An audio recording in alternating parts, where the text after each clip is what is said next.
वो एक खूबसूरत, आलीशान मगर थोड़ा वीरान सा दिखने वाला शहर का एक बेहद पुराना बंगला था जो शहर से काफी बाहर मौजूद था। यूं तो उस इलाके में ज्यादा आबादी नहीं थी, मगर फिर भी कुछ लोग वहां उस बंगले के आसपास बने मकानों में भी रहते थे।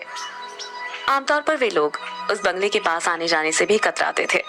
उनका मानना था कि वो बंगला भूतहा था।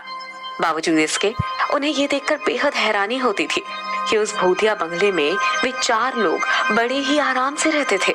शायद वो भूतों से डरते नहीं थे या फिर वो खुद ही भूत थे। इलाके में रहने वाले ज्यादातर लोगों का मानना था कि वे चारों इंसान जो उस बंगले में रहते थे वे असल में इंसान न होकर भूत थे, और इन अफवाहों की वजह थी उस बंगले में रहने वालों की जीवन शैली। असल में वे चारों हमेशा एक साथ रहते थे, उस इलाके के बाकी लोगों से थोड़ी दूरी बनाकर। कई बार आसपास के कुछ लोगों ने उनसे बातचीत और दोस्ती करने की कोशिश भी की, लेकिन इसका कोई फायदा नहीं हुआ क्योंकि वो चारों ही एकांत पसंद और थोड़े रहस्यमयी किस्म के लोग थे। उन चारों में पहला इंसान था जोसेफ, जो कि उनमें सबसे बड़ा था और उसकी उम्र तकरीबन 45-50 के आसपास थी। हालांकि जोसेफ थोड़े अच्छे स्वभाव का और मिलनसार व्यक्ति था, मगर फिर भी अपने पड़ोसियों के मुकाबले वो दूसरों से बहुत कम मिलता जुलता था। उसके बारे में आसपास के लोगों को बस इतना ही पता था कि वो कोई बिजनेसमैन टाइप इंसान था जो ज्यादातर वक्त अपने बिजनेस के सिलसिले में शहर से बाहर ही रहता था। जोसेफ के बाद दूसरा था ऋषि, जिसकी उम्र करीब 20-21 के आसपास थी, और जोसेफ के विपरीत ऋषि एकांत पसंद इंसान था। वो अक्सर बंगले के पीछे मौजूद जंगली इलाकों में या फिर बंगले की छत पर घूमता दिख जाया करता था। वो काफी हैंडसम था, बिल्कुल टॉम क्रूज जैसा, और इसकी वजह से बंगले के आसपास रहने वाली लड़कियां अक्सर बंगले के नजदीक मंडराती हुई नजर आ जाया करती थी।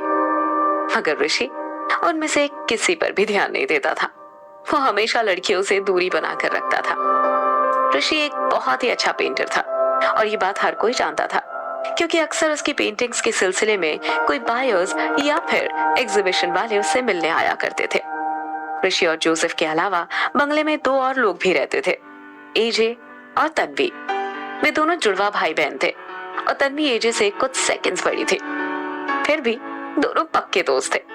दोनों हमेशा एक साथ रहते थे और उन दोनों को ही पब, पार्टीज और कारों का काफी ज्यादा शौक था। वो अक्सर देर रात तक बाहर ही रहते थे। हालांकि ये चीजें ऋषि को बिल्कुल भी पसंद नहीं थी, मगर फिर भी जोसेफ की वजह से वो उन्हें कभी कुछ नहीं कहता था। बहरहाल भले ही वे चारों एक दूसरे से बिल्कुल अलग थे, मगर हर हाल में वो एक दूसरे की फैमिली थे, और इस बात को वे चारों कभी नहीं भूलते थे। वे एक दूसरे के लिए जान देने को भी तैयार रहते थे। रात के करीब 1:15 बज रहे थे जब ऋषि की कार बंगले के बाहर आकर रुकी।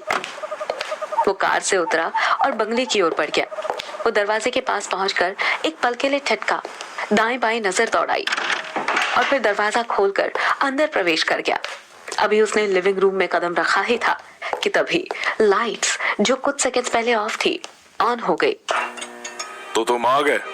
वो जोसेफ था, जो वहां लिविंग रूम में पड़े एक सोफे पर बैठकर ऋषि का ही इंतजार कर रहा था। ऋषि ने कोई जवाब नहीं दिया, बल्कि जोसेफ से नजरें चुराते हुए इधर उधर देखने लगा। लगता है तुम शिकार पर गए थे। ऐसा कुछ नहीं है। तो क्या तुमने उन तीनों को मार दिया जिन्होंने पैब्लो की जान ली थी? ये सुनकर ऋषि फौरन जोसेफ का मुंह ताकने लगा। उसे समझ में नहीं आ रहा था कि जोसेफ पैब्लो के बारे में कैसे जानता था। पैब्लो और उसके कातिल के बारे में आपको कैसे पता चला? तुम्हारी लापरवाही से। मेरी लापरवाही? कैसे?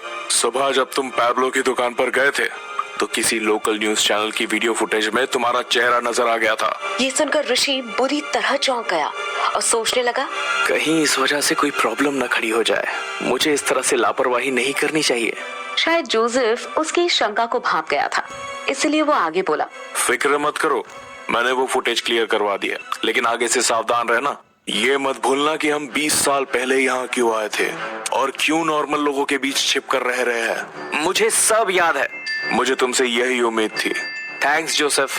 ये सब छोड़ो और जाओ जाकर नहा लो। मैंने उन दोनों को क्लब भेज दिया है ताकि वो तुम्हारी मौजूदगी के सारे सबूत मिटा दे। ऋषि समझ गया कि जोसेफ एजे और तन्वी की बात कर रहा था और वो फौरन शर्मिंदा नजर आने लगा। ठीक है, जब वो दोनों लौट कर आएंगे तो उन्हें मेरी तरफ से थैंक्स बोल दीजिएगा। ठीक है, पर पहले तुम जाओ, जाकर नहा लो। तुम्हारे जिस्म से खून और मांस की बू आ रही है। ऋषि ने लिविंग रूम में सामने की दीवार पर लगे आईने में खुद को देखा। वो खून से लथपथ था, उन तीनों के खून से, जिनको उसने क्लब में किसी वहशी जानवर की तरह चीर डाला था।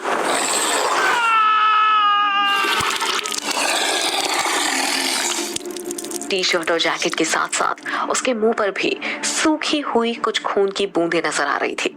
और ये दृश्य देखकर वो कहीं खो सा गया।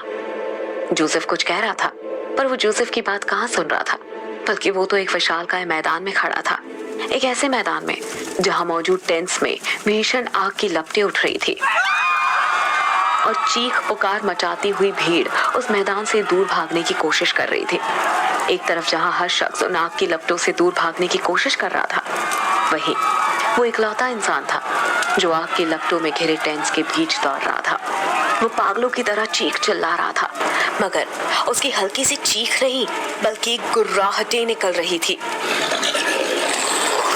वो जमीन पर बिखरे खून, मांस के टुकड़ों और कटी फटी ढेर सारी इंसानी लाशों के बीच भाग रहा था, जिन्हें देखकर ऐसा लग रहा था मानो किसी जंगली जानवर ने हमला किया हो। इन सब के बावजूद वो गुर्राता हुआ आगे ही बढ़ता चला जा रहा था। Please please. वो मुड़ा, देखा तो पाया कि एक दरी सहमी लड़की थी जो हाथ जोड़कर उससे अपनी जान की भीख मांग रही थी, पर वो शैतान पूरी निर्ममता से उस पर टूट पड़ा। अगले ही पल उसके नुकीले दांत लड़की के गले में धंस गए और ये दृश्य देखकर ऋषि बुरी तरह विचलित हो उठा। वो वहां से दूर उठकर भागने लगा, पर कैसे भाग पाता? आखिर ऋषि खुद ही तो वो शैतान था जिसने ये सब कुछ किया था। अचानक जोसेफ ने उसके कंधे पर हाथ रखा। क्या हुआ? जोसेफ ने सवाल किया और सवाल सुनकर ऋषि वापस अतीत से वर्तमान में आ गया। उसने जोसेफ की ओर अजीब सी नजरों से देखा। कुछ नहीं। ये बोलकर वो अपने कमरे की ओर बढ़ गया, जबकि ऋषि का वो सफेद चेहरा देखकर ही जोसेफ समझ गया था कि एक बार फिर से ऋषि उस अतीत की कड़वी यादों में पहुंच गया था, जहां से उसे निकालने की कोशिश वो पिछले कई सालों से कर रहा था। इसीलिए मैं तुम लोगों को इस खून खराबे से दूर रखने की कोशिश करता हूँ, और अब न जाने क्या होने वाला है।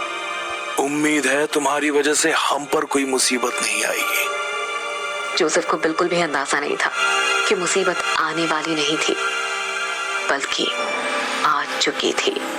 एक ऐसी मुसीबत जो इन चारों की जिंदगी में एक नया चैप्टर लिखने वाली थी।